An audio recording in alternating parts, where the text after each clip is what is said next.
যেই ঘরে একটা মাদকাসক্ত ছেলে আছে ওই ঘরটাকে সে জাহান্নাম বানায়। মদের টাকা না পাইলে মায়ের গায়ে হাত তোলে এমন ঘটনাও আছে না নাই? বুকে পিস্তল থাকা এমন ঘটনাও আছে।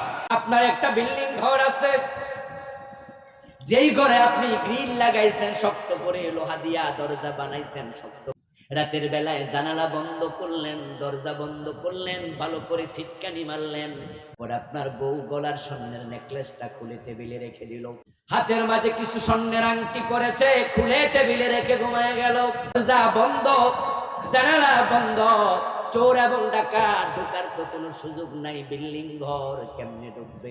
টেবিলের উপরে স্বর্ণের আংটি পরে থাকুক, ফজরের নামাজের পর আবার আংটি হাতে দিতে পারবে, টেনশন নাই।